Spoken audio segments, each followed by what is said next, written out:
এজন্য আমরা তাদেরকে হুঁশিয়ার করে উচ্চারণ করতে চাই, আমরা রাজপথে নেমেছি, লড়াই শুরু হয়ে গিয়েছে, আমাদের গেম অন হয়ে গিয়েছে, আমাদেরকে নতুন খেলা খেলতে হবে।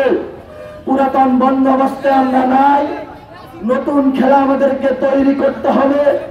যেই খেলা রামপালের উন্নয়ন হবে, নির্যাতিত যে মা বোনেরা আছে তাদের উন্নয়ন হবে, আলেমদের যারা দাঁড়িয়ে অত্যাচার করেছিল সে আলেমদের নতুন ভাবে বাংলাদেশ গঠনে আমরা ঐক্যবদ্ধভাবে তাদেরকে নিয়োজিত করব।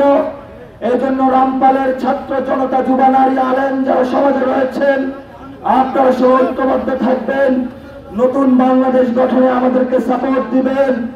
আগামীতে আমাদের একটি ব্যালট রেগুলেশন হবে, সেই ব্যালট রেগুলেশনে আপনারা সব উপস্থিতির জানান দিয়ে বাংলাদেশে যারা চাঁদাবাজ, ঠিকাদার, মাদক কারবারি থেকে শুরু করে যারা বাংলাদেশের মানুষের উপরে প্রতিনিয়ত লন্ডন থেকে থ্রেট দিয়ে যাচ্ছে, তাদেরকে আপনারা লাল কার্ড দেখিয়ে দিবেন। সবাই লাল কার্ড দেখানোর জন্য প্রস্তুত আছেন রামপালবাসী? ইনশাআল্লাহ পথে পথে সংগ্রামে দেখা হবে, রাজপথে দেখা হবে, সবাই প্রস্তুত থাকবেন। লড়াই সংগ্রামে সবার সাথে কথা হবে।